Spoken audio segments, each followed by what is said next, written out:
One of the toughest problems we guitarists face is when we solo. We all want to be good at it, or maybe great at it. But regardless of your skill level, you don't want to sound like this.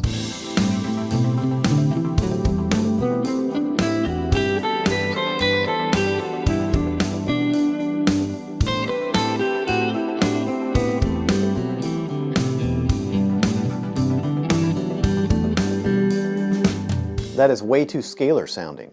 I sound like I'm going up and down a scale instead of being melodic. Why is it that we end up sounding so scalar? And more importantly, how do we avoid sounding scalar in our solos? I absolutely believe much of it comes down to the way you learn and practice scales. So when you learn and practice a new scale, have you found yourself playing it this way?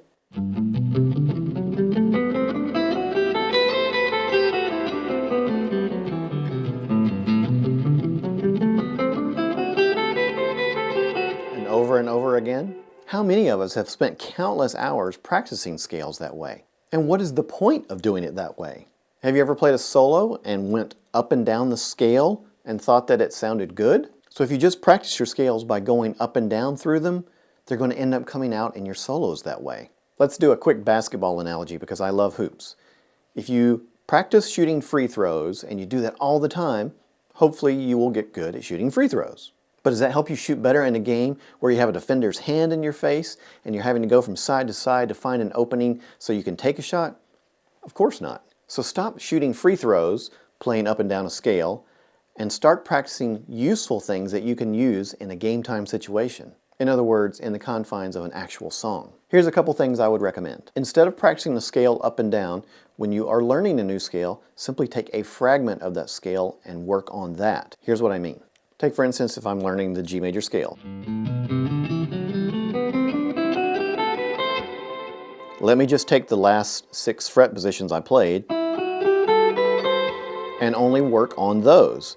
I'm much more likely to play a melodic pattern with 3 notes in a row, or maybe 6 notes,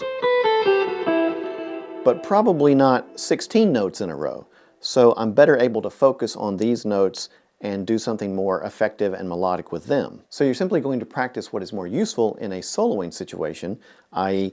going between a couple of strings as opposed to going across 6 strings. Also, by practicing smaller fragments or musical chunks in this way, you can better focus your efforts on your technique if you're trying to clean that up. In fact, I highly recommend using the run-walk technique to work on scale fragments or musical chunks because you can really focus on your technique and it helps you play slow notes, fast notes, and work on your time feel. Here's what it looks like.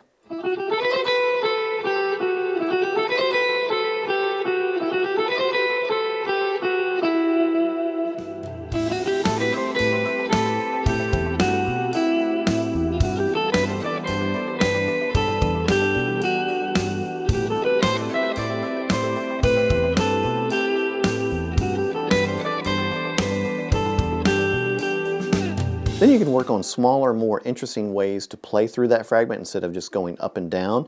You can play an interesting pattern within it. And that is something you will really prefer to have practiced because it will be so much more useful in the context of soloing.